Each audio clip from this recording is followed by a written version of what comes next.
역사는 왕들의 이름을 기록하지만 진실은 백성의 피로 쓰입니다. 여기 역사책이 지워버린 한 사람의 죽음이 있습니다. 가장 조용한 절규가 제국을 뒤흔든 그날 밤. 과연 그곳엔 무슨 일이 있었을까요? 지금 이름 없는 자의 죽음. 그 숨겨진 이야기가 시작됩니다. 한양 남쪽 시장통을 휩쓸고 지나가는 뼈를 깎는 듯한 칼바람은 썩은 쓰레기 냄새와 그곳에 켜켜이 쌓인 오래된 절망을 함께 실어 날랐다. 찢어진 천막들은 다가오는 겨울의 무자비한 분노 앞에서 벌벌 떨고 있는 폐잔병의 깃발처럼 힘없이 펄럭이고 있었다. 돌차 할멈은 돌덩이처럼 차갑게 굳어버린 땅바닥에 이리저리 흩어진 헝겊 조각들을 하나씩 줍느라 깊게 허리를 숙이고 있었다. 그녀는 마치 세상의 모든 소음과 단절된 사람처럼 오로지 눈앞의 작은 천조각에만 집중하며 낡은 등 굽은 소나무처럼 묵묵히 자신의 일을 수행하고 있을 뿐이었다. 비좁은 골목 어귀에서 순찰대의 요란한 발자국 소리가 울려 퍼졌지만 할멈은 고개를 들지 않았다. 그 소리는 그녀의 늙고 지친 가슴 속에서 뛰는 심장 박동만큼이나 익숙하고도 지겨운 것이었다. 검게 윤이 나는 관군들의 가죽 신발이 질척거리는 진흙 바닥을 지식이는 소리는 마치 짐승이 먹이를 씹어 삼키는 듯한 불길하고도 소름 끼치는 파열음을 만들어냈다. 그들의 발소리가 가까워질수록 시장통의 공기는 팽팽하게 긴장되었지만 할멈은 여전히 땅만 보고 있었다.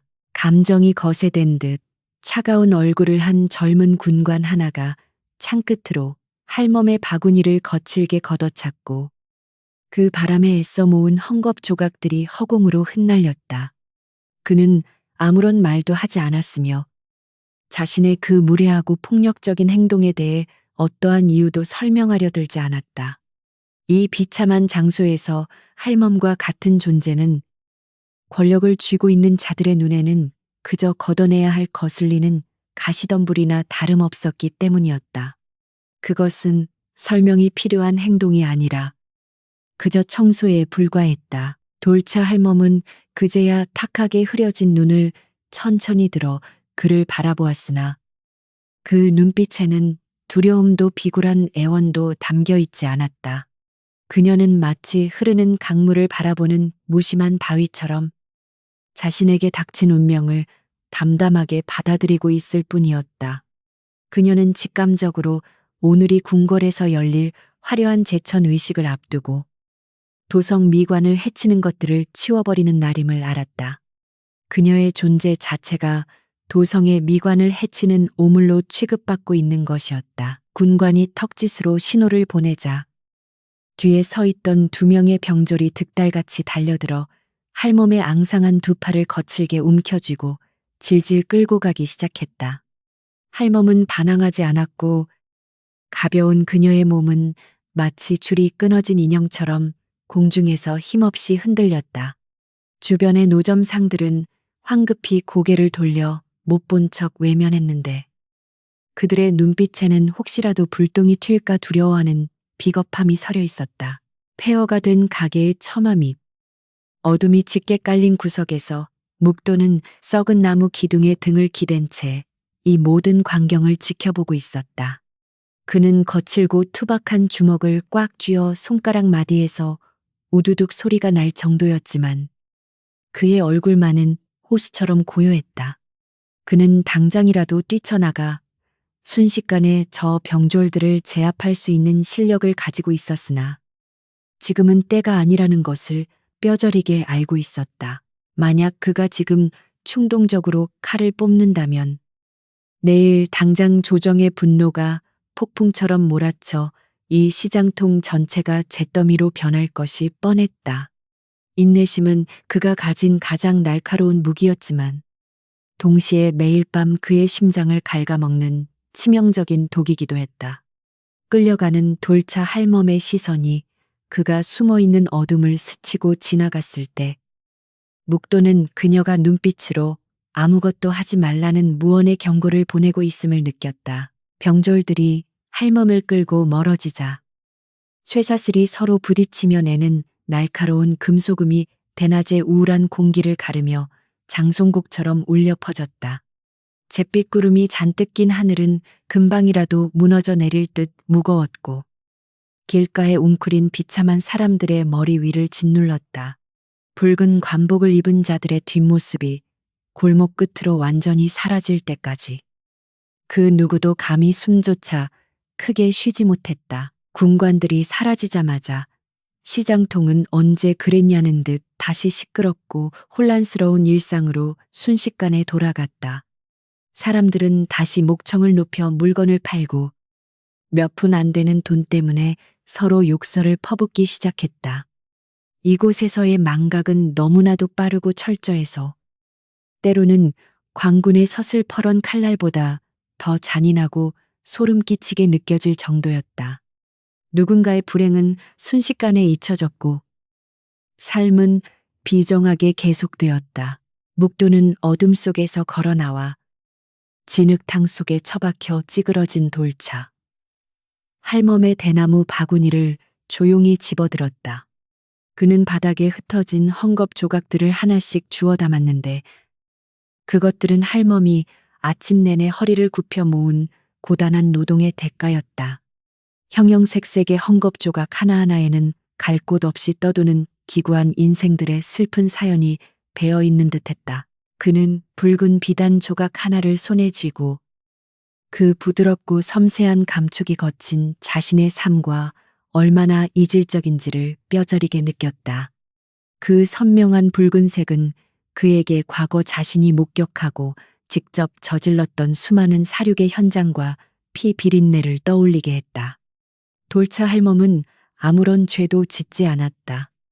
그녀의 유일한 죄명은 성상의 눈에 띄기에는 너무 늙고 가난하여 그 존재 자체가 불경하다는 것뿐이었다. 바람이 더욱 거세게 몰아치며 흙먼지를 일으켰고 하루를 버티기 위해 발버둥치는 사람들의 눈을 맵게 만들었다. 묵도는 붉은 비단 조각을 품속 깊이 천천히 뛰지만 뜨거운 피가 흐르는 심장 가까이에 찔러 넣었다. 그는 바람을 거스르며 몸을 돌려 인간의 탈을 쓴 악귀들이 황금 의자에 앉아 세상을 내려다보고 있는 높은 성벽을 향해 걸음을 옮겼다. 그는 쥐떼와 인간이 썩은 음식을 두고 다투는 더럽고 구불구불한 뒷골목을 지나갔다. 그의 고독한 뒷모습을 쫓는 시선들에는 경계심과 두려움이 가득했지만 감히 그에게 말을 거는 자는 아무도 없었다. 이 어둡고 습한 지하 세계에서 침묵은 생존을 위한 최고의 법률이었으며 쓸데없는 호기심은 목숨을 담보로 해야 하는 위험한 도박이었기 때문이다.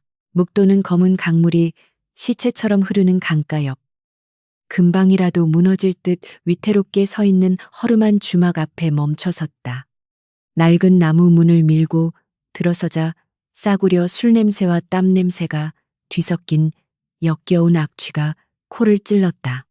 주막 안에는 술에 취해 탁자에 머리를 박고 인사불성이 된 사내 몇 명만이 짐승처럼 널브러져 있을 뿐이었다. 그는 가장 구석진 자리에 앉아 거친 천으로 감싼 자신의 검을 칼자국이 난무한 탁자 위에 내려놓았다. 얼굴에 흉터가 가득한 뚱뚱한 주모는 아무 말 없이 탁한 막걸리 한 사발을 그의 앞에 퉁명스럽게 내려놓았다. 그녀는 의미심장한 눈빛으로 묵도를 한번 힐끗 쳐다보더니 다시 아무 일 없다는 듯 주방으로 몸을 돌렸다. 묵도는 술사발을 들어 단숨에 들이켰고 독한 술기운이 식도를 타고 내려가 차갑게 굳은 내장을 뜨겁게 달구었다.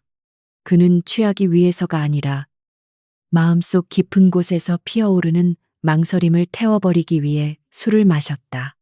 그는 3년 전 길가에 쓰러져 죽어가던 자신에게 주먹밥 하나를 건네주던 돌차 할멈의 그 따뜻했던 눈빛을 기억했다. 그녀는 이 차가운 도시에서 유일하게 그의 과거를 묻지 않았던 사람이었다. 그때 검은 망토를 머리까지 뒤집어 쓴 낯선 사내가 주막 안으로 들어왔다. 그는 마치 그림자처럼 소리 없이 다가와 묵도의 맞은편에 앉았는데 망토 사이로 보이는 눈빛은 날카로운 비수 같았다.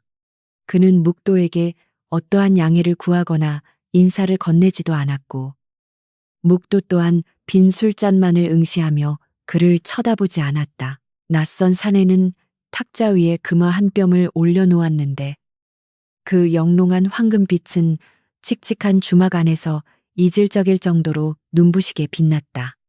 그는 마치 까마귀가 짖는 듯한 갈라진 목소리로 나직하게 읊조렸다. 옥에 갇힌 자는 구할 필요가 없으나 옥 밖에 있는 자는 반드시 죽어야 한다. 그것은 의례가 아니라 피를 부르는 명백한 살인 지령이었다. 묵도는 입꼬리를 살짝 올려 차가운 미소를 지었는데 그 모습은 주변 공기를 얼어붙게 만들 만큼 섬뜩했다. 그는 탁자 위에 금화를 집어 손 안에서 으스러질 듯 꽉 쥐었고 날카로운 금속의 모서리가 손바닥을 파고드는 고통을 즐겼다. 그는 알고 있었다. 진짜 폭풍은 창밖에서 불어오는 저 바람이 아니라 이제 곧 이 도성 한복판에서 피비린내와 함께 몰아칠 것임을. 돌차 할멈이 끌려간 곳은 지하 감옥의 축축한 고문실이 아니었다. 그녀는 사방이 하얀 벽지로 발라진 창문 하나 없는 좁은 방 한가운데 노인 의자에 덩그러니 앉아 있었다. 방 안에는 형틀도 달궈진 인두도 피 묻은 채찍도 없었다. 오직 검은 개치를 한 책상 하나와 그 뒤에 앉아있는 젊은 관원, 그리고 그가 펼쳐놓은 백지 한 장뿐이었다. 하지만 이 기묘한 정적과 깨끗함이 오히려 더 큰 공포를 자아내고 있었다. 젊은 관원은 갓을 반듯하게 고쳐 쓰고 붓을 먹물에 천천히 적셨다. 그의 손은 고된 노동을 한 번도 해본 적이 없는 것처럼 희고 고왔지만 붓을 쥐는 그 손끝에는 제국의 법도를 집행한다는 오만함이 서려 있었다.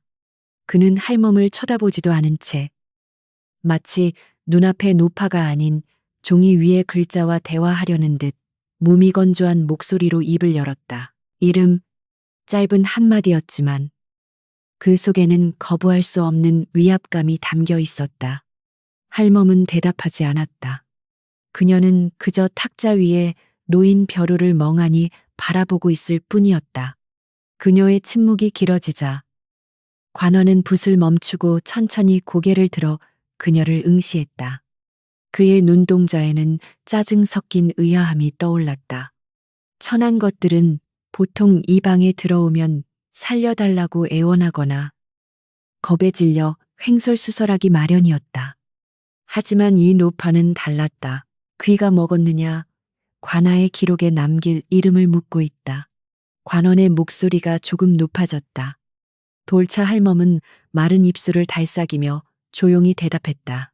부르는 이가 없는데 이름이 무슨 소용이요. 그녀의 목소리는 갈라지고 탁했지만 그 울림은 방 안의 공기를 무겁게 짓눌렀다. 관원은 미간을 찌푸렸다. 그는 조정에서 인정받는 수재였고 모든 사물과 사람에게는 명확한 이름과 분류가 있어야 한다고 믿는 사람이었다. 이름이 없다는 것은 통제할 수 없다는 뜻이고 통제할 수 없다는 것은 곧 질서에 대한 위협이었다. 출신지는 어디냐 본관은 아비의 이름은 관원은 질문을 바꾸어 던졌다. 그는 빈칸을 채워야만 했다. 이 서류가 완성되지 않으면 신문은 끝나지 않고 그가 믿는 완벽한 관료제의 톱니바퀴 하나가 어긋나게 되는 것이었다. 하지만 할멈은 고개를 가로저었다. 그녀에게 고향은 잊어버린 기억 속의 파편이었고 아비의 이름은 배고픔에 묻혀버린 지 오래였다. 그녀는 강물에 떠내려온 부유물처럼 그저 이곳저곳을 떠돌며 살아남았을 뿐이었다. 기록할 것이 없습니다. 나는 그저 늙은 거린일 뿐입니다. 관원은 붓을 탁 소리나게 내려놓았다. 검은 먹물이 흰 종이 위에 튀어 작고 흉한 얼룩을 남겼다.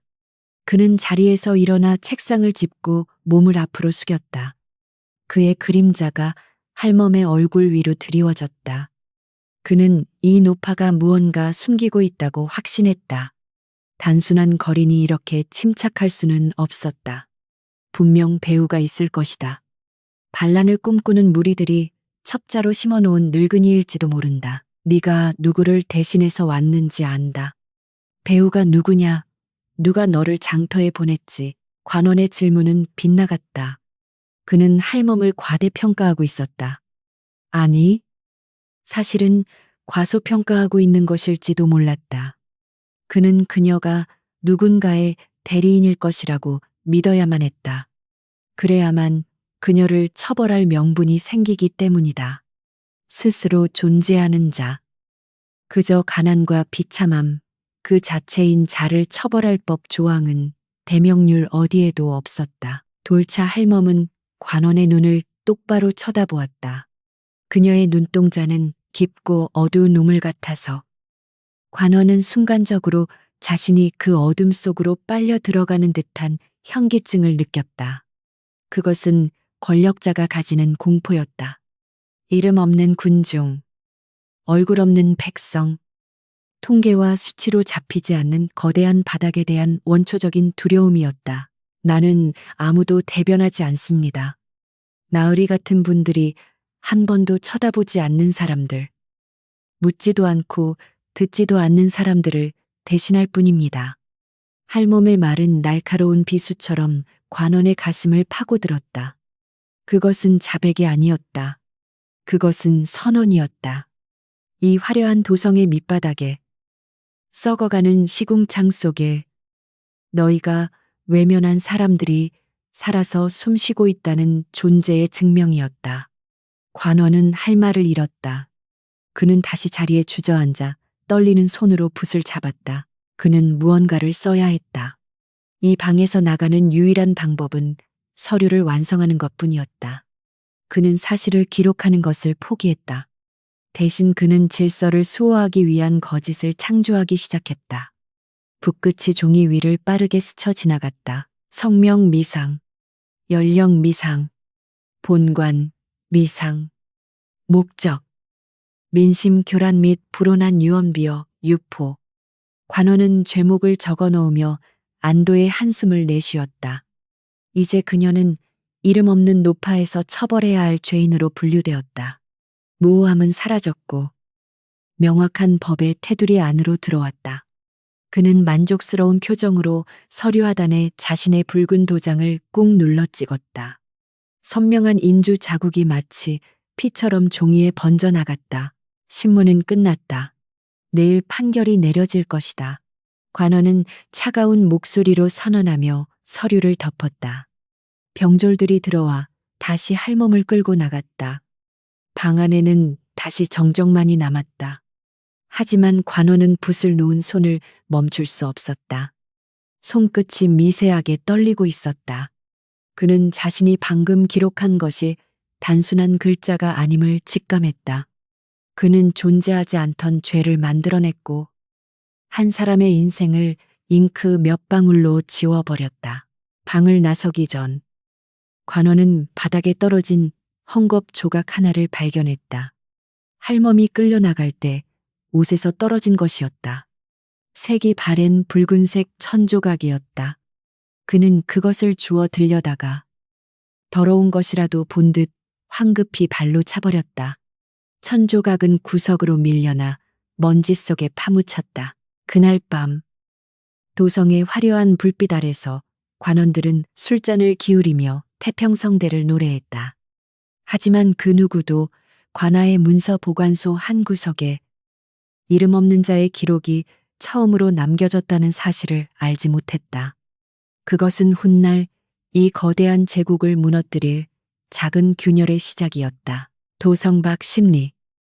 인적이 끊긴 숲속 깊은 곳에 자리 잡은 폐허가 된 사당에는 음산한 밤바람만이 제집인 양 드나들고 있었다.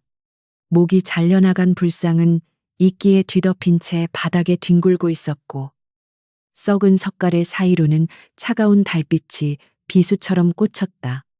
그곳은 신조차 버린 땅이었으며 오직 그림자 속에 숨어 사는 자들만이 몸을 의탁할 수 있는 유일한 안식처였다. 장무영은 사당 안을 갇힌 맹수처럼 서성거리고 있었다. 그의 발자국 소리는 거칠고 불규칙했으며 바닥에 깔린 마른 지푸라기들이 비명을 지르듯 부스럭거렸다. 그는 허리춤에 차고 있던 검자루를 꽉 쥐었다 놓기를 반복했는데 그 손에는 핏줄이 터질 듯 솟아올라 있었다. 그의 가슴 속에서는 뜨거운 불덩이가 치밀어 올라 견딜 수가 없었다. 언제까지 보고만 있을 셈인가. 장무영이 마침내 참지 못하고 소리쳤다.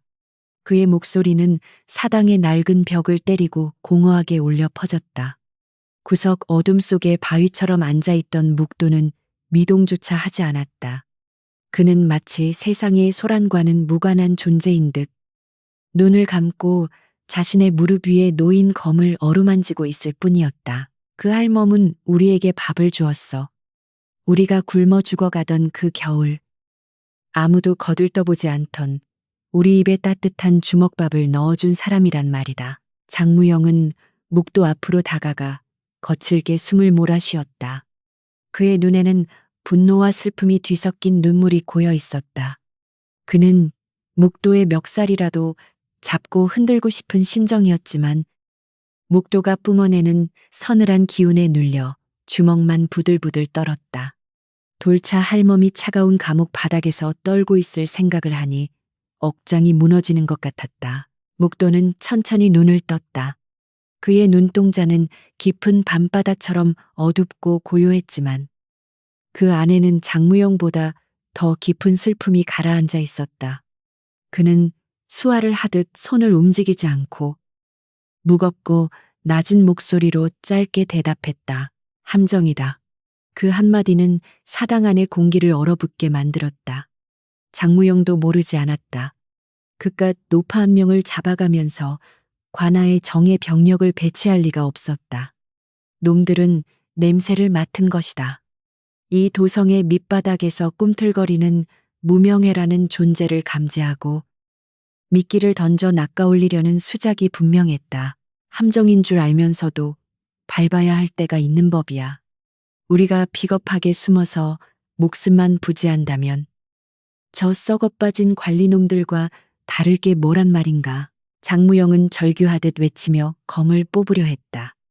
쇠와 쇠가 부딪히는 날카로운 소리가 정적을 찢었다. 그 순간 묵도의 몸이 순식간에 움직였다. 눈 깜짝할 사이에 그는 장무영의 앞을 막아서며 검집으로 그의 손목을 강하게 내리눌렀다. 두 사람의 시선이 허공에서 맹렬하게 부딪혔다. 장무영의 눈은 활활 타오르는 불꽃 같았고 묵도의 눈은 모든 것을 삼키는 심해 같았다. 힘과 힘이 맞부딪히며 팽팽한 긴장감이 흘렀다. 묵도는 장무영을 제압할 수 있었지만 그러지 않았다. 그는 단지 막고 있을 뿐이었다. 우리는 그림자다. 그림자가 빛 속으로 뛰어드는 순간 그것은 소멸을 의미한다. 묵도의 목소리는 차분했지만 단호했다. 그는 장무영의 손목을 잡은 손에 힘을 주며 말을 이었다. 할멈은 그것을 알고 잡혀갔다. 네가 지금 그곳에 뛰어들면 할멈의 희생은 개죽음이 된다. 네 목숨 하나로 끝날 일이 아니다. 우리 형제들 모두가 몰살 당할 것이다. 장무영의 손에서 힘이 빠져나갔다. 검은 다시 검집 속으로 미끄러져 들어갔다. 그는 털썩 주저앉으며 바닥을 주먹으로 내리쳤다. 흙먼지가 피어올랐다. 그는 자신의 무력함에 치를 떨었다. 정의를 부르짖으면서 정작 은인을 구할 수 없는 현실이 뼈에 사무치도록 고통스러웠다. 그럼 그냥 죽게 내버려 두자는 건가? 그 차가운 칼날 아래서 목이 잘리도록 장무영의 목소리는 이제 흐느낌에 가까웠다. 사나이의 뜨거운 눈물이 뺨을 타고 흘러내려 흙바닥을 적셨다. 묵도는 말없이 그를 내려다보았다. 그의 가슴 속에서도 칼로 난도질 당하는 듯한 통증이 느껴졌다. 하지만 리더로서 그는 감정에 휘둘릴 수 없었다. 그는 더 큰 대의를 위해 가장 잔인한 선택을 해야만 했다. 내일이다. 묵도가 다시 입을 열었다. 내일 형장에서 처형이 집행될 것이다. 놈들은 우리가 나타나기를 기다리며 군사를 매복시킬 것이다. 묵도는 자리로 돌아가 다시 앉았다. 그는 품속에서 낡은 지도를 꺼내 바닥에 펼쳤다. 그것은 도성의 지도였다. 붉은 점들이 곳곳에 표시되어 있었다. 그것은 그들이 훗날 뒤집어 엎을 권력자들의 집이었다. 우리는 내일 나타나지 않는다. 하지만 놈들이 승리의 축배를 들고 방심하는 순간 우리는 놈들이 가장 아끼는 것을 부술 것이다. 묵도의 눈빛이 섬뜩하게 빛났다. 그것은 단순한 복수가 아니었다. 그것은 전쟁의 선포였다. 장무영은 고개를 들어 묵도를 바라보았다. 묵도의 계획은 잔혹했고 동시에 슬펐다. 은인의 죽음을 미끼로 적의 목을 치겠다는 것이었다. 할멈의 피는 헛되지 않을 것이다. 그 피가 도성 전체를 적시는 신호탄이 될 것이다. 묵도는 지도를 접어넣고 다시 눈을 감았다. 사당 밖에서는 바람이 더욱 거세게 울부짖었다. 마치 내일 흘려질 피를 예고하듯 나뭇가지들이 서로 부딪히며 기괴한 비명을 질러댔다. 장무영은 더 이상 반박하지 않았다. 그는 어둠 속에 몸을 웅크리고 다가올 새벽을 기다렸다. 그날 밤 두 사내는 잠들지 못했다. 그들은 각자의 방식대로 이별을 준비하고 있었다. 한 명은 분노를 사기며 칼을 갈았고 다른 한 명은 침묵 속에서 마음의 짐을 짊어졌다. 낡은 사당 안에는 묵직한 살기만이 감돌았다. 새벽이 밝아오면 누군가는 죽고 누군가는 살아남아 그 죽음을 기억해야 했다. 저 멀리 도성 쪽 하늘이 희끄무레하게 밝아오고 있었다. 그것은 희망의 빛이 아니라 핏빛 서막을 알리는 불길한 징조처럼 보였다. 묵도는 눈을 뜨고 사당 밖을 바라보았다. 이제 돌이킬 수 없는 시간이 다가오고 있었다. 그는 품속에 넣어둔 붉은 비단 조각을 만지작거렸다. 그것은 차갑게 식어 있었다. 승정원의 아침은 언제나 무거운 침묵과 함께 시작되었다.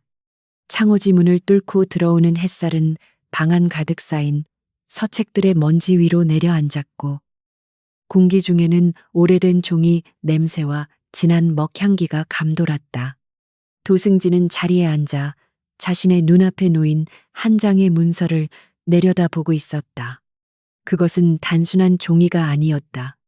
그것은 한 사람의 목숨을 앗아갈 수 있는 가장 강력한 무기였다. 문서에는 정갈한 필체로 성명 미상의 죄인에 대한 참수형이라는 문구가 적혀 있었다.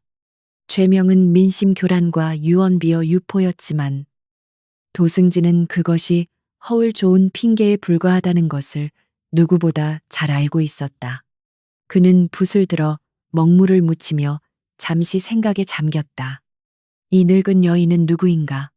왜 그녀는 자신의 이름을 밝히기를 거부했는가? 그는 평생을 관료로 살아오면서 수많은 판결문에 서명을 해왔다. 역모를 꾸민 자, 살인을 저지른 자, 탐관오리 등 수많은 이름이 그의 붓끝을 거쳐 형장의 이슬로 사라졌다. 하지만 이름조차 없는 자를 죽이는 것은 이번이 처음이었다. 그것은 마치 허공에 칼질을 하는 것처럼 찜찜하고 불쾌한 기분을 안겨주었다. 도승지는 벼루의 먹을 갈기 시작했다. 먹이 벼루에 갈리는 소리가 조용한 방 안에 규칙적으로 울려 퍼졌다. 슥, 슥. 그 소리는 마치 날카로운 칼을 숫돌에 가는 소리처럼 들렸다. 검은 먹물이 벼루의 바닥에 고이기 시작했다. 그것은 깊고 어두운 때처럼 보였고 그 안에는 권력의 비정한 속성이 숨겨져 있었다. 그는 먹물을 듬뿍 묻힌 붓을 들어 올렸다. 붓 끝에서 검은 물방울 하나가 떨어져 문서의 귀퉁이에 작은 점을 남겼다. 그는 미간을 찌푸리며 혀를 찼다. 완벽해야 할 서류에 흠집이 생겼다. 이것은 불길한 징조일까?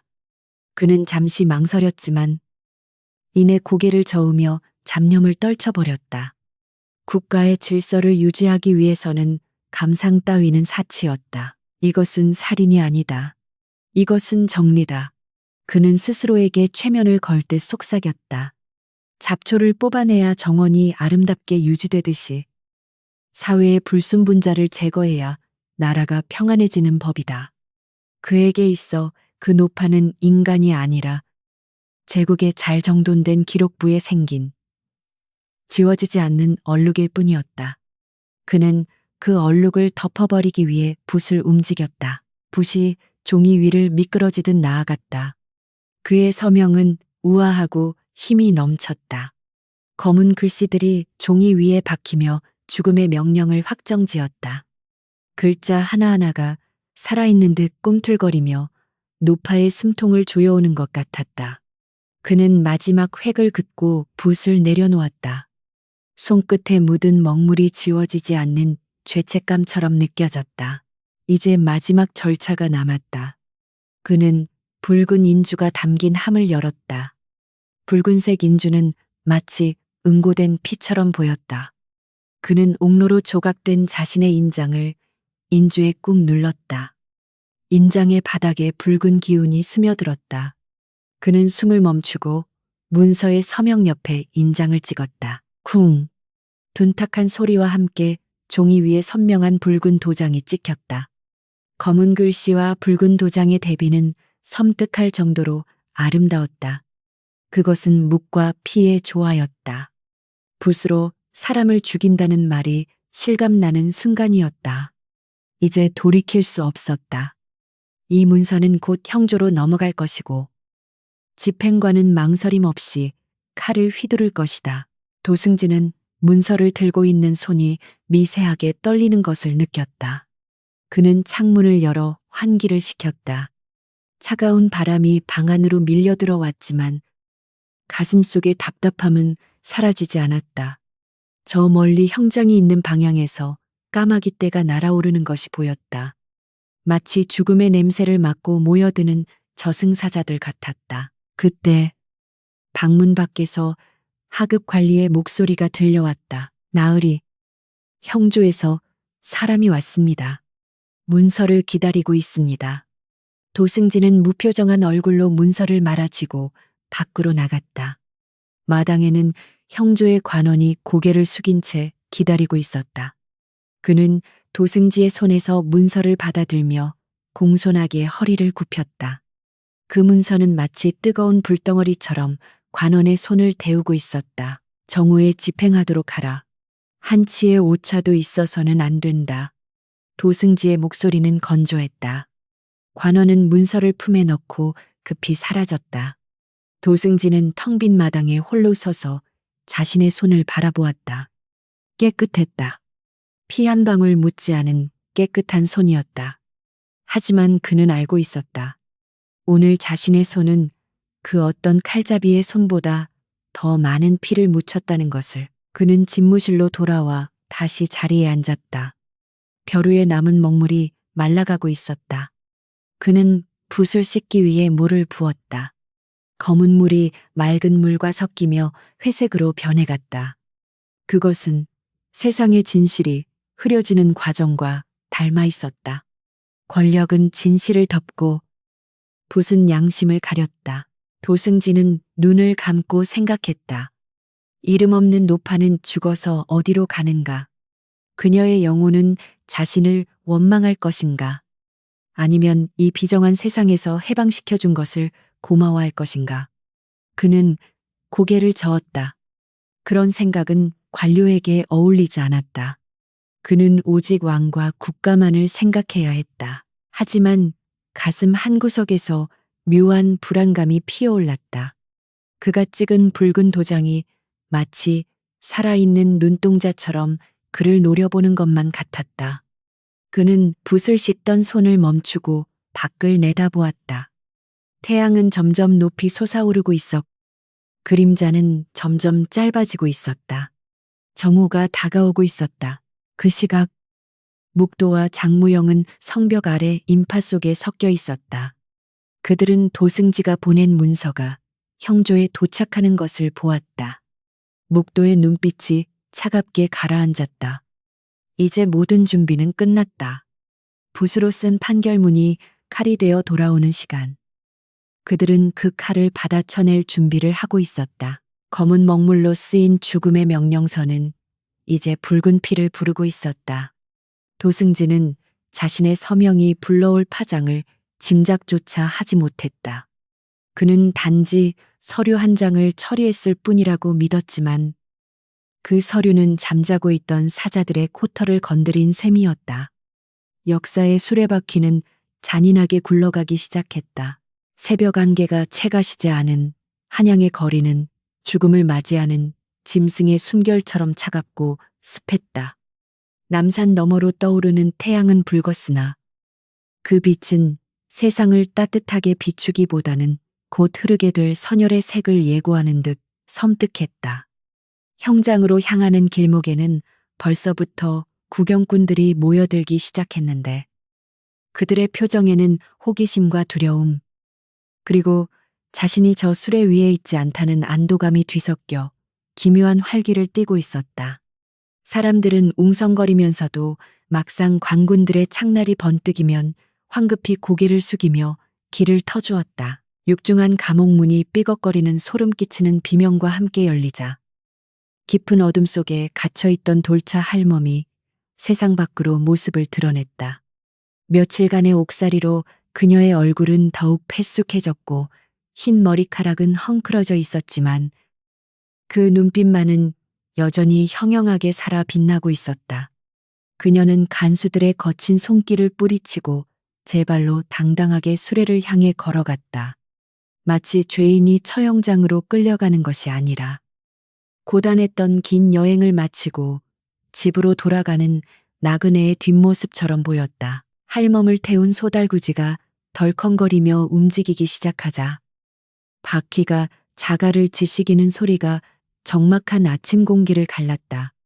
그녀의 손과 발을 참아맨 무거운 쇠사슬이 부딪히며 내는 금소금은 구경꾼들의 심장을 차갑게 긁어내렸다. 길가에 늘어선 백성들은 누구 하나 감히 돌을 던지거나 욕설을 퍼붓지 못했다. 그들은 본능적으로 알고 있었다. 저 수레 위에 앉아있는 늙은 여인은 죄인이 아니라 힘없는 자신들의 자화상이라는 것을. 그녀의 죄목이 이름 없음이라면 이곳에 모인 수많은 민초들 또한 잠재적인 죄인이나 다름없었다. 군중 속에 섞여 있던 장무영은 입술을 깨물어 흐르는 피를 삼키며 주먹을 꽉 쥐었다. 당장이라도 뛰쳐나가 저 빌어먹을 수레를 뒤엎고 할멈을 구해내고 싶은 충동이 가슴 밑바닥에서부터 용암처럼 끓어올랐다. 하지만 그는 움직일 수 없었다. 그의 어깨를 누르는 묵도의 시선, 그리고 어젯밤 사당에서 나누었던 피의 맹세가 그의 발목을 붙잡고 있었다. 지금의 인내는 비겁함이 아니라 더 큰 복수를 위한 잔인한 도약임을 그는 뼈저리게 되새겨야만 했다. 묵도는 군중의 가장 뒤편, 낡은 기와지붕의 그림자 속에 몸을 숨긴 채 매의 눈으로 행렬을 지켜보고 있었다. 그의 표정은 돌처럼 굳어 있었지만 소매 속에 감춘 손은 검자루를 으스러지도록 움켜쥐고 있었다. 그는 관군들의 배치와 형장의 지형, 그리고 도주로를 머릿속에 그리며 차가운 계산을 반복했다. 그러나 할멈과 눈이 마주친 순간 계산기처럼 돌아가던 그의 이성에도 잠시 균열이 일었다. 할멈은 미세하게 고개를 저으며 그에게 작별을 고하고 있었다. 수레는 도성 중심가를 지나 형장이 마련된 강변의 모래사장으로 천천히 나아갔다. 길바닥에서 피어오르는 뿌연 먼지가 할멈의 낡은 옷자락을 덮었지만 그녀는 개의치 않고 고개를 들어 하늘을 올려다보았다. 평생을 땅만 보고 살아왔던 그녀였다. 떨어진 헝겊 조각, 버려진 음식, 그리고 사람들의 발밑을 보며 살아남았던 그녀가 생의 마지막 순간에야 비로소 고개를 들어 텅 빈 하늘을 온전히 마주하고 있었다. 그 하늘은 너무나도 파랗고 투명해서 오히려 잔인하게 느껴졌다. 형장에 도착하자 미리 대기하고 있던 망나니가 춤을 추듯 칼을 휘두르며 기괴한 소리를 질러댔다. 북소리가 둥둥 울리며 사람들의 불안감을 고조시켰고, 감독관으로 나온 관리들은 귀찮다는 표정으로 햇빛을 가리며 앉아 있었다. 그들에게 이 죽음은 그저 서류상의 절차를 마무리하는 요식 행위에 불과했다. 하지만 그 무심함이야말로 돌차 할멈이 그리고 지켜보는 군중들이 느끼는 가장 큰 분노의 근원이었다. 생명의 무게가 깃털보다 가볍게 취급되는 현실 앞에서 침묵하던 분노는 임계점을 향해 치닫고 있었다. 할멈은 수레에서 내려와 형틀 앞에 무릎을 꿇었다. 모래바닥의 거친 감촉이 무릎을 파고들었지만 그녀는 동요하지 않았다. 그녀의 등 뒤로는 거대한 강물이 무심하게 흐르고 있었고 앞에는 탐욕스러운 권력의 칼날이 번뜩이고 있었다. 그녀는 두려움 대신 묘한 평온함을 느꼈다. 이제 더 이상 배고픔에 시달리지 않아도 되며 추위에 떨며 잠들지 않아도 된다는 사실이 그녀에게 위안을 주었다. 그녀는 이 지옥 같은 세상에 미련 따위는 없었다. 관리 중 하나가 앞으로 나와 죄목을 낭독하기 시작했다. 성명 미상, 본관 미상, 민심을 어지럽히고 국법을 기망한 죄. 알아들을 수 없는 어려운 한자어들이 나열되었지만 그 본질은 공허했다. 군중들은 숨을 죽이고 그 우스꽝스러운 연극을 지켜보았다. 죄 없는 자에게 죄를 뒤집어 씌우는 저 뻔뻔한 목소리가 광장에 울려 퍼질수록 사람들의 가슴 속에는 슬픔 대신 뜨거운 불씨가 하나둘씩 옮겨붙고 있었다. 장무영은 더 이상 참지 못하고 고개를 돌렸다. 차마 은인의 목이 떨어지는 순간을 두 눈으로 볼 자신이 없었다. 그의 뺨 위로 굵은 눈물방울이 하염없이 흘러내려 옷깃을 적셨다. 그는 마음속으로 수백 번, 수천 번 사죄했다. 힘이 없어서, 가진 것이 없어서, 세상을 뒤집을 힘이 아직 부족해서 지켜주지 못하는 자신의 무능함을 저주했다. 그의 손톱이 살을 파고들어 손바닥에서는 붉은 피가 배어나왔다. 반면 묵도는 끝까지 눈을 떼지 않았다. 그는 이 장면을, 이 잔인한 순간을 자신의 영혼에 문신처럼 새겨 넣어야 했다. 그래야만 이 칼날 같은 복수심이 무뎌지지 않을 것이기 때문이다. 그는 할멈의 마지막 표정을, 흩날리는 흰 머리카락을, 그리고 관리들의 오만한 미소를 하나도 빠짐없이 기억 속에 저장했다. 오늘 흘리는 피는 내일 그들이 흘리게 될 피의 양을 결정하는 척도가 될 것이었다. 형 집행관이 붉은 깃발을 들어 올렸다. 북소리가 멈추고 형장에는 무거운 정적만이 감돌았다. 바람조차 숨을 죽인 듯 고요했다. 망나니가 입에 머금었던 물을 칼날에 뿜어내자 물방울이 햇빛을 받아 보석처럼 부서졌다. 돌차 할멈은 천천히 눈을 감았다. 그녀의 입가에는 옅은 미소가 걸려 있었다. 그것은 세상을 향한 마지막 조소이자 자신을 기억해줄 누군가에게 보내는 마지막 인사였다. 형장의 먼지바람이 잠시 잦아들자 술에 취해 비틀거리며 칼춤을 추던 망나니가 돌차 할멈의 코앞에서 멈춰 섰다. 그의 얼굴은 벌겋게 달아올라 있었고 입에서는 역한 술 냄새가 진동했지만 그 눈빛만은 묘하게 흔들리고 있었다. 평소라면 죄인을 조롱하고 구경꾼들의 흥을 돋우기 위해 온갖 욕설을 퍼부었을 그였지만 오늘은 입이 쉽게 떨어지지 않았다. 눈앞에 무릎 꿇은 노파의 눈동자가 너무나도 맑고 깊었기 때문이었다. 그것은 죽음을 앞둔 죄인의 눈이 아니라 세상의 모든 업보를 짊어진 성자의 눈과 같았다. 망나니는 거친 숨을 몰아쉬며 무거운 대도를 어깨에 걸쳐 셌다. 그는 자신의 본분을 다하기 위해 애써 목소리에 힘을 주어 물었다. 할멈, 저승 가는 길에 이름이라도 남겨야 하지 않겠소. 관아의 문서에는 없다 해도 내 칼에는 넋을 달래줄 이름이 필요하오. 그것은 그가 베풀 수 있는 유일한 자비이자 살업을 짊어진 자로서의 마지막 예의였다.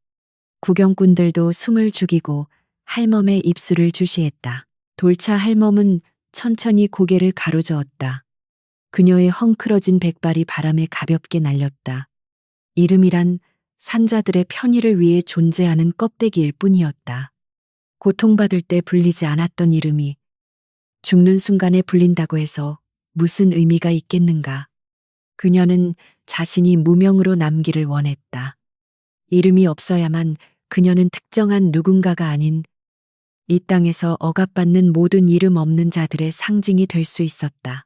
망나니는 미간을 찌푸리며 다시 물었다. 그의 목소리에는 초조함이 묻어났다.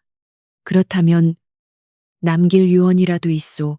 원망스러운 말이라도 좋고 저주라도 좋으니 한마디 하시오. 그래야 이승의 미련을 두지 않고 훌훌 떠날 것 아니오. 사람들은 그녀가 억울함을 호소하거나 관원들을 향해 악담을 퍼부을 것이라 예상했다. 그것이 죽음 앞에 인간이 보이는 가장 평범하고 솔직한 반응이었기 때문이다. 하지만 할멈은 군중을 향해 시선을 돌리지 않았다. 그녀는 그저 허공을 응시하며 마치 혼잣말처럼 나직하게 속삭였다.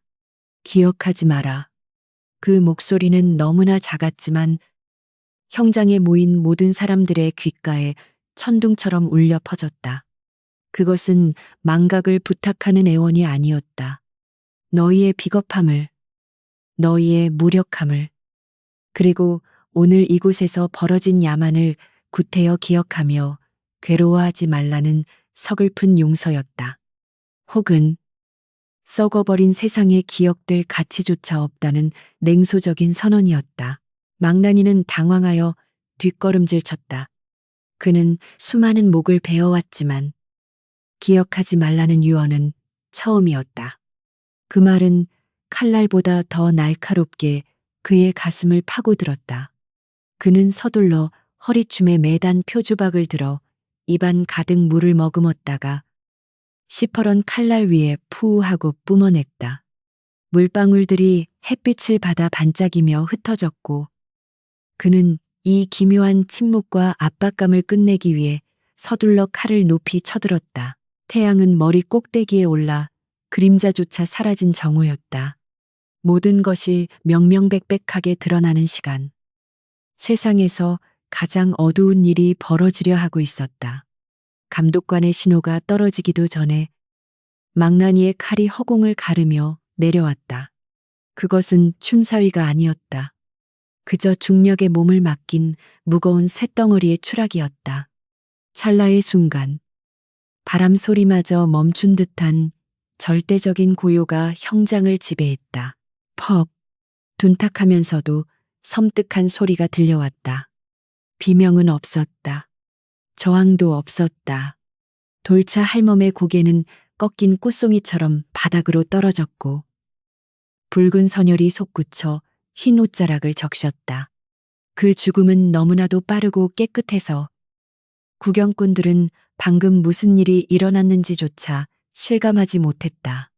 환호성도 야유도 탄식도 터져 나오지 않았다. 오직 압도적인 침묵만이 그 넓은 모래사장을 가득 메웠다. 장무영은 눈을 감지 않았다. 그는 붉은 피가 모래 위로 스며드는 광경을 똑똑히 지켜보았다. 그의 눈동자는 텅 비어 있었지만 그 깊은 곳에서는 걷잡을 수 없는 불길이 타오르고 있었다. 슬픔은 순식간에 증발해버리고 그 자리에는 차가운 사레만이 남았다. 그는 할멈의 기억하지 말라는 유언을 거역하기로 맹세했다. 그는 기억할 것이다.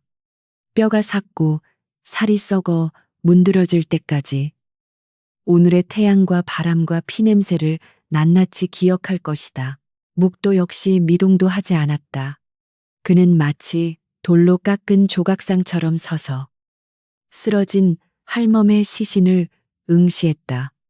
그의 손은 검자루를 놓았지만 그의 영혼은 이미 검을 뽑아든 상태였다. 관료들이 서류 한 장으로 처리한 그 공백이 이제 현실 세계를 집어삼킬 거대한 구멍이 되었음을 그는 직감했다. 할멈의 죽음은 끝이 아니라 도성 전체를 뒤흔들 피해 축제를 알리는 시작종이었다. 감독관이 자리에서 일어나 옷매무새를 다듬으며 귀찮다는 듯 손짓했다. 시신을 치워라. 기록대로 연고가 없는 자이니 성박 공동묘지에 대충 묻어주도록. 병졸들이 거적을 들고 다가가 시신을 덮었다. 붉은 피가 거적 위로 배어 나왔지만 관리들은 그저 서류가 종결되었다는 사실에 안도하며 자리를 떴다. 그들에게는 점심 식사 메뉴가 더 중요한 고민거리였다. 구경꾼들은 썰물처럼 빠져나가기 시작했다. 하지만 그들의 발걸음은 올 때와 달리 무거웠다. 누구도 입을 열어 오늘의 처형에 대해 떠들지 않았다.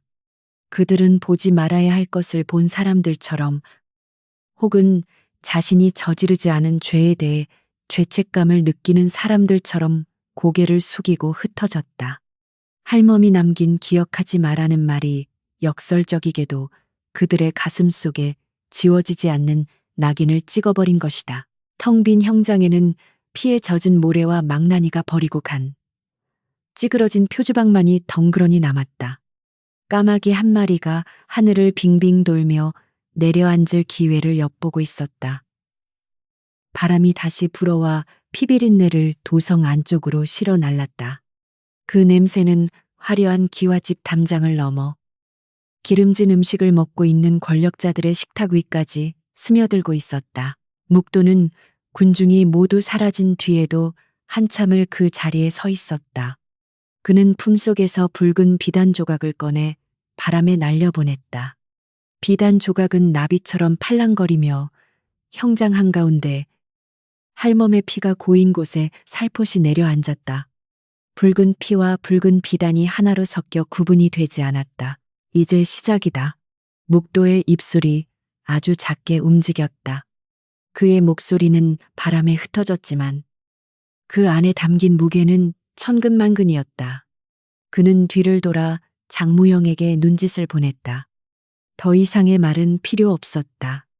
그들은 그림자 속으로 사라졌고 대낮의 태양 아래 도성은 평온해 보였으나 그 평온은 곧 깨어질 살얼음 판과도 같았다. 하늘은 여전히 무심하게 맑았고 도성의 성문은 굳게 닫혀 있었다. 그러나 성문 밖 이름 없는 무덤들이 즐비한 언덕 너머에서부터 심상치 않은 기운이 몰려오고 있었다. 죽은 자는 말이 없었으나 살아남은 자들의 칼은 이제 막 칼집에서 울음을 터뜨리기 시작했다. 형장의 모래바닥을 적신 붉은 피가 채 마르기도 전 감독관 민정랑은 자리에서 일어나 옷매무새를 가다듬었다. 그는 귀찮은 업무를 끝낸 사람 특유의 홀가분한 표정으로 하얀 비단 손수건을 꺼내 신발코에 묻은 먼지를 툭툭 털어냈다. 그의 눈앞에는 목이 잘린 돌차 할멈의 시신이 거적에 덮여 있었지만 그에게 그것은 치워야 할 쓰레기 더미 그 이상도 이하도 아니었다. 그는 옆에 선 부하에게 짜증 섞인 목소리로 투덜거렸다. 재수가 없으려니 천한 피가 튀었구나. 당장 가서 새 신을 가져오너라. 장무영의 고함은 천둥 소리처럼 형장을 뒤흔들었다. 예상치 못한 돌발 상황에 호위병들은 당황하여 창을 겨눌 생각조차 하지 못했다. 장무영은 마치 굶주린 늑대처럼 날렵하게 형틀을 뛰어넘어 아직 신발을 털고 있던 민정랑의 코앞까지 단숨에 쇄도했다.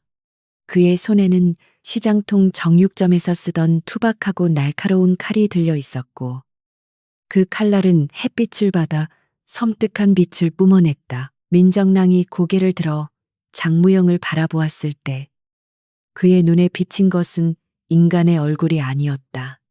그것은 분노 그 자체였다. 그는 비명을 지르려 했지만 목소리는 목구멍 밖으로 나오지 못했다. 장무영의 칼이 허공을 가르며 민정랑의 가슴을 향해 정확하게 내리꽂혔다. 이것이 내놈들이 무시하던 이름 없는 자의 분노다. 칼날이 두꺼운 관복을 찢고 살을 파고드는 소리가 끔찍할 정도로 선명하게 울려 퍼졌다. 푹 검붉은 선혈이 분수처럼 솟구쳐 민정랑의 하얀 얼굴과 비단 관복을 적셨다. 그는 믿을 수 없다는 표정으로 자신의 가슴에 박힌 칼자루를 내려다보았다. 고통보다는 황당함이 먼저 찾아왔다. 감히 천한 백성이, 그것도 대낮에, 관료인 자신을 찌르다니. 그의 다리가 후들거리며 힘이 풀렸고 그는 돌차 할멈의 시신 옆으로 볼품없이 쓰러졌다. 아이러니하게도 그가 그토록 혐오하던 천한 피와 그의 고귀한 피가 모래 위에서 하나로 섞이고 있었다. 순식간에 벌어진 살인극의 형장은 아수라장이 되었다. 비명과 고함이 뒤섞이며 군중들은 패닉에 빠져 사방으로 흩어졌다. 하지만 그 혼란 속에서도 누군가는 도망치지 않고 그 광경을 넋을 잃고 바라보고 있었다. 억압받던 백성들의 눈에는 공포와 함께 묘한 쾌감이 스쳐 지나갔다. 언제나 자신들을 짓밟기만 하던 절대 권력이 똑같이 피를 흘리며 쓰러지는 모습은 그들에게 금기된 해방감을 선사했다. 그것은 잔인하지만 통쾌한, 부정할 수 없는 카타르시스였다. 장무영은 쓰러진 민정랑을 내려다보며 거친 숨을 몰아쉬었다. 그의 얼굴에도 손에도 뜨거운 피가 묻어 있었다. 그는 떨리는 손으로 칼을 뽑아들었다. 이제 돌이킬 수 없었다. 그는 스스로 살인자가 되는 길을 선택했고 그 대가로 세상에 공포라는 메시지를 던졌다. 우리는 더 이상 참지 않는다. 그의 눈빛은 그렇게 말하고 있었다. 호위병들이 정신을 차리고 그를 향해 창을 겨누며 포위망을 좁혀오기 시작했다. 그때 어둠 속에서 지켜보던 묵도가 한숨을 내쉬며 모습을 드러냈다. 그는 장무영의 무모함에 화가 났지만 동시에 가슴 깊은 곳에서 뜨거운 무언가가 끓어오르는 것을 느꼈다. 그는 품에서 미리 준비해둔 연막탄을 꺼내 병졸들 사이로 던졌다. 펑하는 소리와 함께 자욱한 회색 연기가 피어오르며 시야를 가렸다. 병졸들이 기침을 하며 우왕좌왕하는 사이 묵도는 연기 속으로 뛰어들어 장무영의 뒷덜미를 낚아챘다. 죽고 싶어서 환장했느냐. 묵도의 낮은 목소리가 장무영의 귓가를 때렸다. 하지만 그것은 질책이라기보다는 살리기 위한 절박한 외침이었다. 묵도는 놀란 병졸 하나를 발로 차 넘어뜨리고 길을 정다. 장무영은 그제야 정신이 든 듯 묵도를 따라 달리기 시작했다. 두 사람은 연기 자욱한 형장을 빠져나와 미로처럼 얽힌 시장 골목으로 몸을 숨겼다. 뒤에서는 호루라기 소리와 병졸들의 고함 소리가 요란하게 들려왔다. 도성 안은 발칵 뒤집혔다. 대낮에 관리가 살해당했다는 소식은 산불처럼 빠르게 퍼져나갔다. 사람들은 문을 걸어 잠그면서도 방 안에서는 조심스럽게 그 사건에 대해 속삭였다. 들었나 백주대낮에 정랑 나으리가 칼에 맞았다는군. 그 늙은 거린의 원혼이 시었다지. 두려움 속에 섞인 흥분은 쉽게 가라앉지 않았다. 장무영이 휘두른 칼은 단지 한 사람을 죽인 것이 아니라 견고해 보이던 지배계급의 권위에 씻을 수 없는 흠집을 낸 것이었다. 어느 좁은 골목길의 막다른 곳. 묵도와 장무영은 벽에 기대어 가쁜 숨을 골랐다. 장무영의 옷은 피로 범벅이 되어 있었지만 그의 눈빛은 전보다 훨씬 맑고 또렷해져 있었다. 그는 자신의 손에 묻은 피를 바라보며 중얼거렸다. 형님, 후회하지 않습니다. 놈의 피는 생각보다 따뜻하더군요. 그것은 순수한 광기였고 동시에 각성이었다. 그는 더 이상 억울하게 당하기만 하는 양이 아니었다. 그는 이빨을 드러낸 늑대가 되어 있었다. 묵도는 말없이 장무영의 어깨를 꽉 쥐었다. 그 역시 알고 있었다. 이제 그들은 돌아갈 곳이 없다는 것을. 그들은 공식적으로 제국의 적이 되었고 쫓기는 신세가 되었다. 하지만 묵도는 장무영을 비난하지 않았다. 오히려 그는 장무영이 저지른 이 무모한 짓이 자신이 오랫동안 계획해왔던 거사의 기폭제가 될 것임을 직감했다. 불은 이미 붙었다. 이제 남은 것은 그 불길이 도성 전체를 집어삼키도록 부채질하는 것뿐이었다. 멀리서 관아의 종소리가 긴박하게 울려 퍼졌다. 비상사태를 알리는 소리였다. 성문은 폐쇄될 것이고 거리는 검문 검색으로 가득 찰 것이다. 하지만 두 사람의 가슴 속에는 두려움 대신 묘한 안도감이 자리 잡았다. 마침내 가면을 벗어던지고 진짜 얼굴로 세상과 마주하게 되었다는 해방감 때문이었다. 묵도는 품속에서 지도를 꺼내 찢어버렸다. 이제 계획은 필요 없었다. 오직 생존과 투쟁만이 그들 앞에 놓인 길이었다. 가자. 놈들이 냄새를 맡고 쫓아오기 전에 묵도가 먼저 몸을 일으켰다. 장무영은 피 묻은 칼을 헝겊으로 대충 닦아 허리춤에 꽂고 그 뒤를 따랐다. 그림자는 길어졌고 해는 서산으로 기울고 있었다.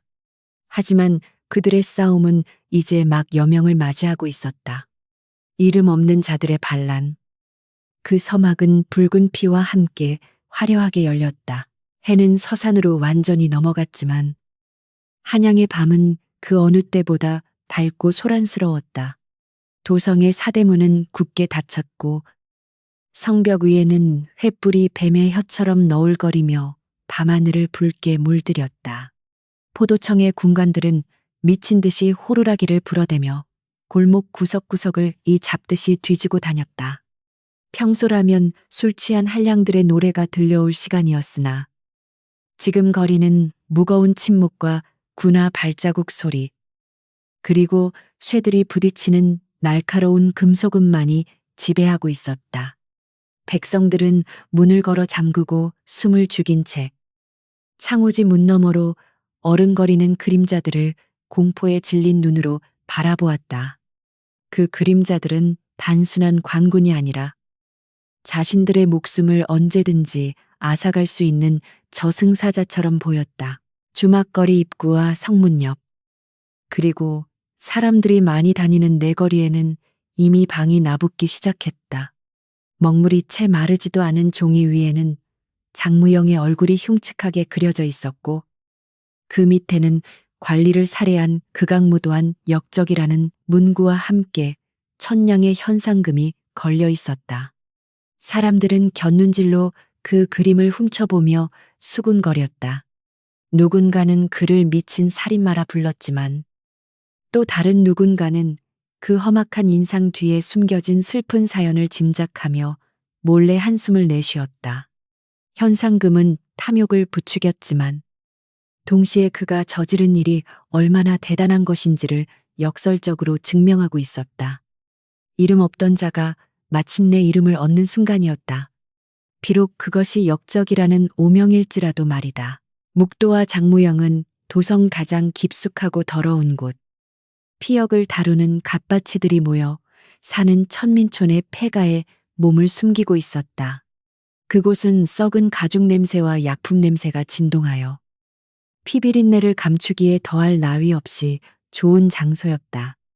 낡은 창고 안은 어두웠고 갈라진 벽 틈으로 스며드는 달빛만이 두 사람의 지친 얼굴을 비추고 있었다. 장무영은 바닥에 주저앉아 자신의 손을 멍하니 내려다보고 있었다. 시선했음에도 불구하고 손톱 밑에는 여전히 검붉은 핏자국이 남아있었고 그 비릿한 냄새는 아무리 문질러도 지워지지 않을 것만 같았다. 형님, 우리가 정말 돌이킬 수 없는 강을 건넌 겁니까? 장무영의 목소리는 미세하게 떨리고 있었다. 사람을 죽였다는 사실보다 그 행동이 불러온 파장이 그를 짓누르고 있었다. 그는 자신이 저지른 일이 단순히 나쁜 놈 하나를 없앤 것이 아니라 견고한 세상의 질서에 정면으로 도전한 것임을 뒤늦게 깨닫고 있었다. 묵도는 대답 대신 장무영에게 물 한 바가지를 건넸다. 그는 창고 한 구석에서 낡은 숫돌을 꺼내 자신의 검을 갈기 시작했다. 슥, 슥, 규칙적인 소리가 좁은 공간을 채웠다. 묵도의 얼굴은 평온했다. 아니, 오히려 전보다 더 생기가 돌고 있었다. 그는 오랫동안 그림자 속에 숨어 칼을 갈아왔지만 이제는 그 칼을 세상 밖으로 꺼내 휘둘러야 할 때가 왔음을 알고 있었다. 강은 이미 건넜다. 이제 우리에게는 앞만 있을 뿐이다. 뒤를 돌아보는 순간 우리는 죽는다. 묵도의 말은 차갑지만 단호했다. 그는 검을 들어 달빛에 비추어 보았다. 날카로운 칼날 위로 서늘한 빛이 흘러내렸다. 지금까지 우리는 이름 없는 유령이었다. 놈들은 우리가 존재하지 않는 것처럼 행동했지. 하지만 이제는 다르다. 놈들은 우리를 두려워하고 우리를 찾기 위해 혈안이 되어 있다. 그것이 바로 우리가 살아있다는 증거다. 묵도는 장무영의 눈을 똑바로 쳐다보며 말했다. 장무영은 고개를 들었다. 그의 눈동자에서 두려움이 조금씩 걷히고 그 자리에 새로운 불꽃이 타오르기 시작했다. 그렇다. 그들은 더 이상 밟히면 꿈틀거리는 지렁이가 아니었다. 그들은 사냥꾼의 발목을 물어뜯는 늑대가 된 것이다. 밖에서는 수색이 더욱 거세지고 있었다. 이 집을 뒤져라. 쥐새끼 한 마리도 놓쳐선 안 된다. 관군의 고함 소리가 바로 옆집까지 다가왔다. 갓바치들이 비명을 지르며 끌려나가는 소리. 집기들이 부서지는 소리가 들려왔다. 장무영은 반사적으로 검자루를 움켜쥐었다. 당장이라도 뛰쳐나가고 싶은 충동이 일었지만 묵도가 그의 어깨를 눌러 제지했다. 지금은 아니다. 놈들이 원하는 것은 우리가 제 발로 걸어나가는 것이다. 인내해라. 우리의 분노는 더 값비싼 곳에 쓰여야 한다. 묵도는 장무영을 진정시키며 창고의 뒷문을 가리켰다. 그곳은 지하 하수로와 연결된 비밀 통로였다. 그들은 이 어둠 속에서 살아남는 법을 누구보다 잘 알고 있었다. 관군들이 횃불을 들고 밝은 곳만 찾아다닐 때 그들은 빛이 닿지 않는 더 깊은 어둠 속으로 스며들어야 했다. 두 사람은 소리 없이 뒷문을 열고 지하로 내려갔다. 축축하고 악취가 진동하는 하수로는 미로처럼 얽혀 있어 지리를 모르는 자들은 길을 잃기 십상이었다. 발목까지 차오르는 우물을 헤치며 나아가는 그들의 발걸음은 무거웠지만 망설임은 없었다. 어둠 속에서 쥐들이 찍찍거리며 도망갔고 천장에서는 썩은 물이 뚝뚝 떨어져 내렸다. 이것이 바로 도성의 화려함 밑에 감춰진 진짜 얼굴이었다. 위에서는 비단 옷을 입은 자들이 권력을 휘두르지만 아래에서는 오물을 뒤집어 쓴 자들이 생존을 위해 몸부림치고 있었다. 한참을 걸어 도성 북쪽. 양반들이 모여 사는 북촌과 가까운 하수구 출구에 다다랐을 때 묵도가 걸음을 멈췄다. 그는 철창 사이로 밖을 내다보았다. 저 멀리 언덕 위에 으리으리한 기와집들이 즐비하게 늘어서 있었고 그곳에서는 여전히 연회와 풍악 소리가 들려오고 있었다. 민정랑이 죽었는데도 그들의 밤은 변함없이 화려하고 평화로웠다. 그 모습이 묵도의 가슴에 다시 한번 불을 지폈다. 저곳이다. 묵도가 나직하게 속삭였다. 장무영도 그를 따라 밖을 내다보았다. 높고 견고한 담장, 화려한 조명, 그곳은 그들이 평생 올려다보지도 못했던 별세상이었다. 하지만 오늘 밤 그 별들은 추락할 운명이었다. 가장 안전하다고 믿는 곳이 가장 위험한 곳이지. 놈들은 우리가 도망쳐서 산속으로 숨어들 거라고 생각할 것이다. 등잔 밑이 어둡다는 것을 가르쳐 주자. 묵도의 계획은 대담했다. 도망치는 대신 오히려 호랑이 굴로 들어가는 것. 그것은 죽음을 각오한 도박이었지만 동시에 승리할 수 있는 유일한 수였다. 장무영은 묵도의 말에 고개를 끄덕였다. 그의 얼굴에는 더 이상 망설임이 없었다. 그는 품속에서 붉은 띠를 꺼내 머리에 질끈 동여맸다. 그것은 돌차 할멈이 주워 모았던 천조각 중 하나였다. 형님, 갑시다. 저 잘난 양반 나으리들에게 진짜 지옥이 무엇인지 보여줍시다. 장무영이 비릿한 미소를 지으며 말했다. 두 사람은 쇠창살을 밀어내고 밖으로 나왔다. 북촌의 밤 공기는 맑고 향긋했다. 갓바치 마을의 악취와는 비교도 안 될 만큼 상쾌했지만 두 사람에게는 이 공기가 오히려 역겹게 느껴졌다. 그것은 백성들의 고열을 짜내 만든 인공적인 향기였기 때문이다. 그들은 담벼락 그림자에 몸을 숨긴 채 목표물인 도승지의 저택을 향해 이동하기 시작했다. 담장 너머로는 수많은 호위 무사들이 순찰을 돌고 있었지만 무명회라는 이름답게 그들은 바람처럼 유령처럼 경계를 뚫고 나아갔다. 그들의 발소리는 낙엽이 떨어지는 소리보다 작았고 그들의 숨소리는 밤바람에 묻혀 들리지 않았다. 드디어 도승지의 저택 후원에 도착했다. 높은 담장 아래 웅크린 두 사내는 서로를 바라보았다. 말은 필요 없었다. 눈빛만으로도 서로의 심장이 얼마나 뜨겁게 뛰고 있는지 느낄 수 있었다. 묵도가 먼저 손을 내밀었고 장무영이 그 손을 맞잡았다. 거칠고 투박한 두 손이 굳게 얽혔다. 그것은 형제애를 넘어선 운명을 함께하는 전우의 맹세였다. 오늘 밤 붓은 꺾이고 칼이 춤을 출 것이다. 묵도는 담장을 넘기 전 마지막으로 중얼거렸다. 그의 눈은 먹잇감을 노리는 맹금류처럼 빛났다. 담장 너머 정원에는 이름 모를 꽃들이 만발해 있었지만 곧 그 꽃잎들 위로 붉은 피가 뿌려질 것이었다. 세상은 그들을 역적이라 부르겠지만 그들은 스스로를 심판자라 불렀다. 그리고 그 심판의 시간은 이제 막 시작되고 있었다. 밤하늘의 달이 구름 뒤로 숨었다. 마치 곧 벌어질 참극을 참아 볼 수 없다는 듯이 어둠은 더욱 짙어졌고 그 어둠을 틈타 두 개의 그림자가 담장을 넘어 저택 안으로 미끄러져 들어갔다. 도승지의 방에서는 여전히 불빛이 새어 나오고 있었다. 그는 아마도 또 다른 누군가의 죽음을 서류로 처리하고 있을지도 몰랐다. 하지만 그는 꿈에도 몰랐을 것이다. 자신의 목숨을 거두러 온 저승사자들이 이미 방문 앞에 당도해 있다는 사실을. 도승지의 서재는 세상의 모든 소음이 차단된 듯 고요했고 방 안에는 오직 최고급 먹이 갈리며 풍기는 은은한 향기만이 감돌고 있었다. 그는 늦은 밤까지 깨어 촛불 아래서 상소문을 검토하고 있었는데 그의 분놀림은 거침이 없었고 눈빛은 오만할 정도로 차분했다. 그는 자신이 이 붓 한 자루로 조정의 기강을 바로잡고 백성들의 생사여 탈권을 쥐고 있다는 사실에 취해 있었다.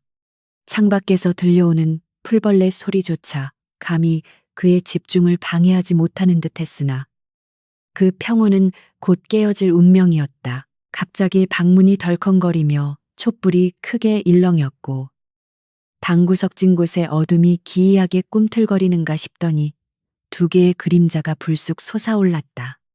도승지는 붓을 멈추고 고개를 들었으나 놀라서 소리를 지르거나 당황하는 기색은 전혀 없었다.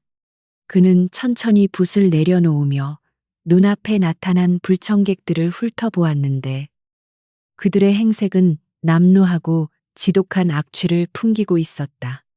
비단 옷을 입은 그에게는 그 냄새가 칼날보다 더 역겹게 느껴졌다. 쥐새끼들이 감히 호랑이 굴에 기어들어 왔구나. 어찌하여 내 칼이 무서운 줄 모르고 제 발로 죽으러 왔느냐. 도승지의 목소리에는 분노보다 경멸이 담겨 있었다. 그는 눈앞의 자들이 누구인지 짐작하고 있었지만 그들을 인간 대 인간으로 상대할 가치조차 없다고 여기는 듯했다. 그의 등 뒤에는 수십 년간 쌓아온 권력의 무게가 버티고 있었기에 그는 칼을 든 자객 앞에서도 위축되지 않았다. 그것은 권력자가 가지는 특유의 오만함이자 맹목적인 자신감이었다. 장무영이 거칠게 숨을 몰아쉬며 한 발짝 앞으로 나서자 그의 손에 들린 칼날이 촛불 빛을 받아 섬뜩하게 번뜩였다. 그는 당장이라도 도승지의 목을 베어버리고 싶었지만 옆에 선 묵도가 조용히 손을 들어 그를 제지했다. 묵도는 도승지의 눈을 똑바로 응시하며 마치 오래된 친구에게 말을 건네듯 차분하게 입을 열었다. 호랑이는 쥐를 잡기 위해 덫을 놓지 않는다. 너는 호랑이가 아니라 그저 붓 뒤에 숨어 사람을 사냥하는 비겁한 사냥꾼일 뿐이다. 도승지의 미간이 꿈틀거렸다. 그는 자신의 고귀한 통치 행위가 사냥 따위로 매도되는 것을 참을 수 없었다. 그는 책상을 탁 치며 자리에서 일어났다. 내 놈들이 정치를 아느냐, 대의를 아느냐, 잡초를 뽑지 않으면 곡식이 자랄 수 없고 썩은 살을 도려내지 않으면 새살이 돋지 않는 법이다. 그 늙은이는 질서를 어지럽히는 잡초였기에 내가 제거한 것이다. 그의 웅변은 논리정연하고 당당했다. 그는 자신이 행한 살인이 국가를 위한 숭고한 결단이었다고 굳게 믿고 있었으며 눈앞의 무지한 백성들을 계몽하려 들었다. 하지만 그의 말은 묵도의 가슴에 와닿기는커녕 오히려 차가운 분노의 불길에 기름을 붓는 격이었다. 묵도는 씁쓸한 미소를 지으며 천천히 검을 뽑았다. 그 잡초들이 땅을 지탱하고 있다는 것을 모르는가? 네가 밟고 서 있는 그 마루도, 네가 입고 있는 그 비단옷도 모두 네가 베어버린 잡초들이 만들어낸 것이다. 뿌리를 부정하는 꽃은 시들 수밖에 없다. 도승지는 코웃음을 쳤다. 그는 서랍 속에 숨겨둔 호신용 단검으로 손을 뻗으며 밖을 향해 소리치려 입을 열었다. 여봐라, 걔 누구 없느냐. 그의 목소리가 방안을 울리기도 전에 묵도의 몸이 유령처럼 움직였다. 촛불이 꺼질 듯 휘청거렸고 날카로운 파공음이 정적을 갈랐다.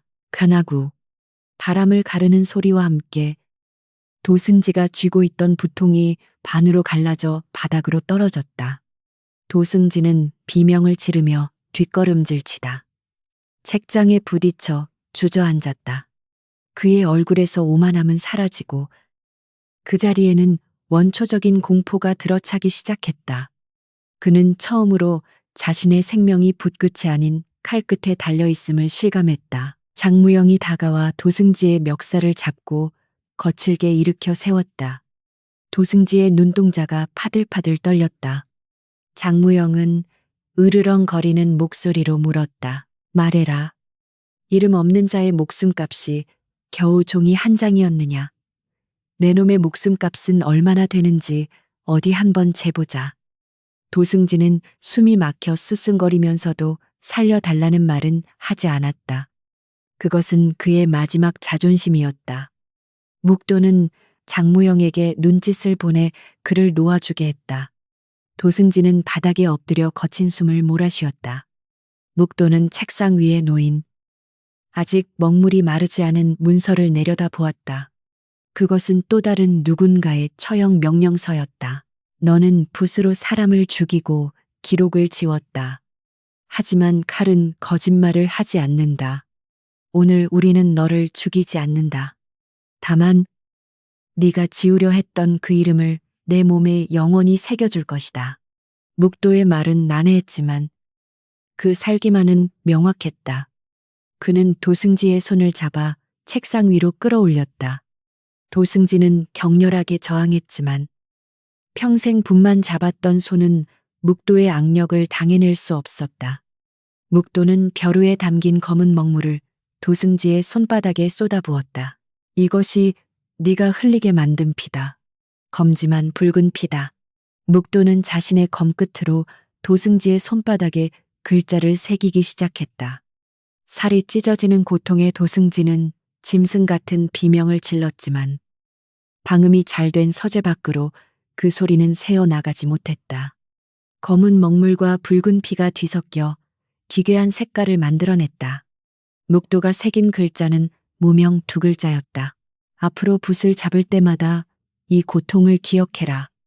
네가 죽인 자들의 이름이 네 손바닥 안에서 울부짖을 것이다. 묵도는 피 묻은 검을 도승지의 옷자락에 닦으며 차갑게 말했다. 도승지는 고통과 공포에 질려 기절해 버렸다. 그의 손바닥에는 평생 지워지지 않을 흉터와 낙인이 새겨졌다. 그것은 그 어떤 사형 선고보다 더 잔인한 형벌이었다. 살아있는 동안 매일 자신의 죄를 마주해야 하기 때문이었다. 장무영은 기절한 도승지를 내려다보며 침을 뱉었다. 죽이지 못한 것이 아쉬웠지만 묵도의 방식이 더 지독하다는 것을 인정할 수밖에 없었다. 죽음은 순간이지만 고통은 영원하다. 그들은 방안을 어지럽히지 않고 들어왔던 것처럼 조용히 창문을 넘어 사라졌다. 방 안에는 다시 정적만이 남았다.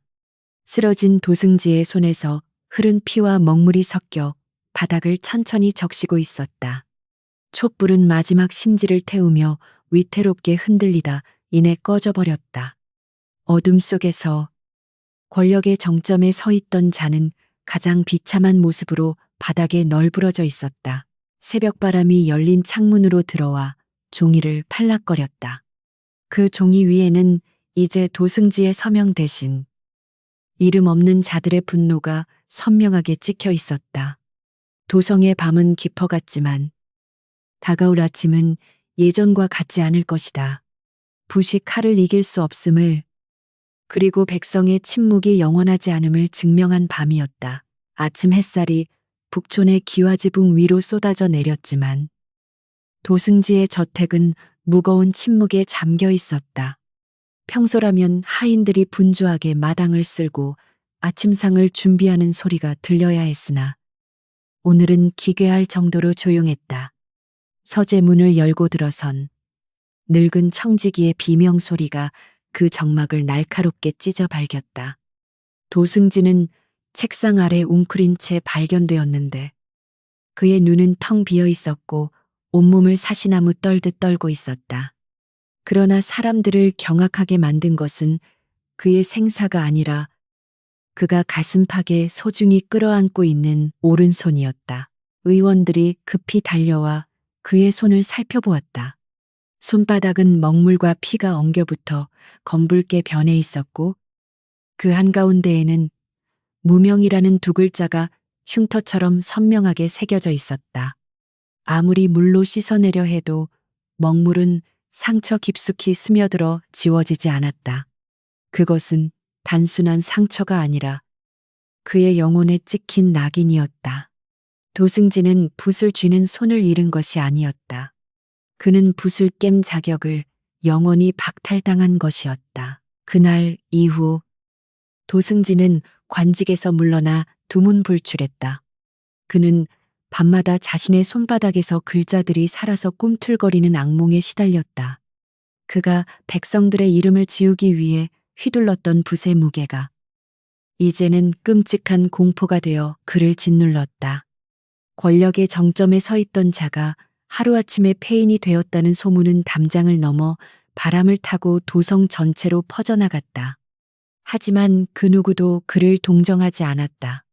사람들은 그저 인과응보라는 네 글자를 떠올리며 고개를 끄덕일 뿐이었다. 시장통의 분위기는 미묘하게 달라져 있었다. 억울하게 죽은 돌차 할멈의 이야기는 슬픈 비극으로 끝나지 않고 권력자를 심판한 영웅담으로 다시 태어나고 있었다. 사람들은 삼삼오오 모여 앉아 그날 밤의 사건을 속삭였다. 그림자가 붓을 꺾었다지 이름 없는 자들이 도깨비처럼 나타나 심판을 내렸대. 그들의 목소리에는 더 이상 패배감이나 두려움이 서려 있지 않았다.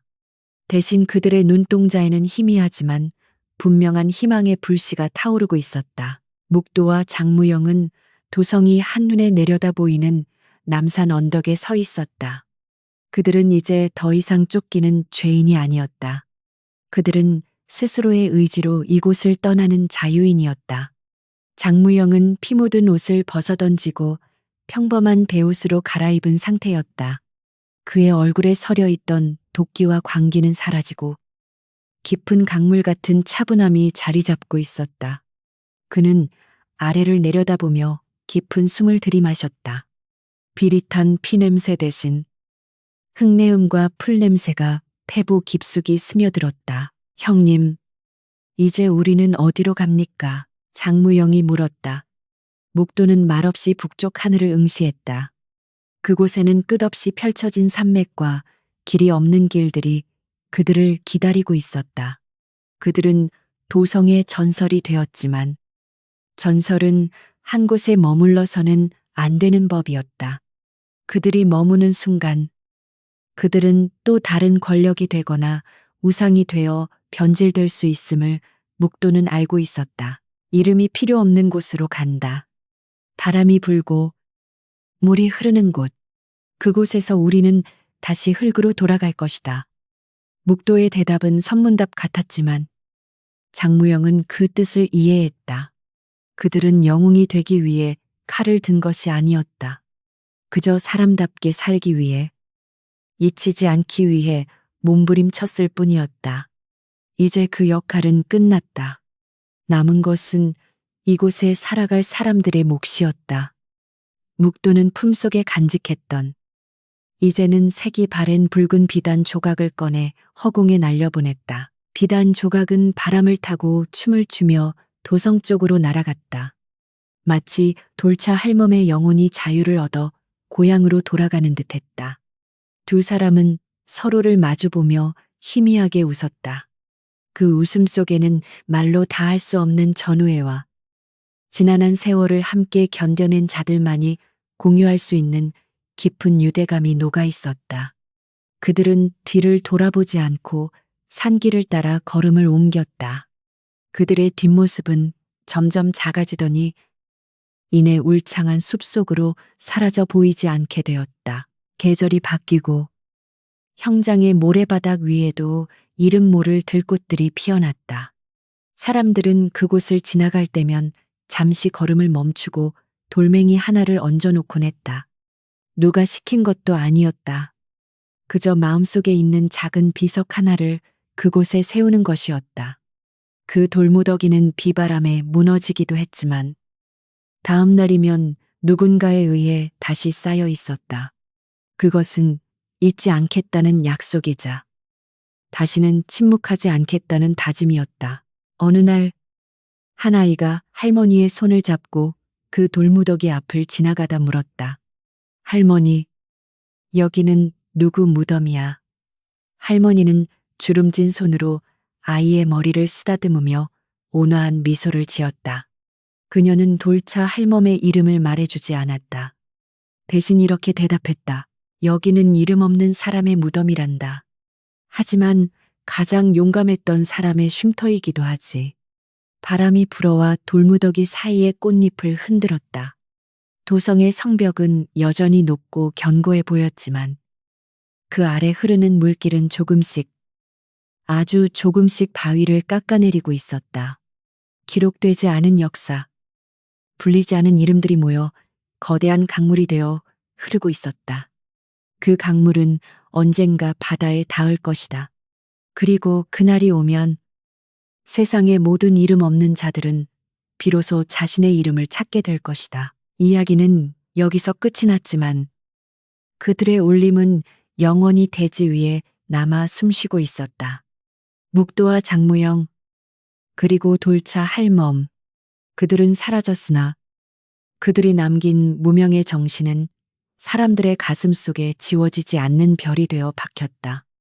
역사는 승리자의 기록이라 하지만 진정한 역사는 백성들의 기억 속에 살아 숨쉬는 법이다.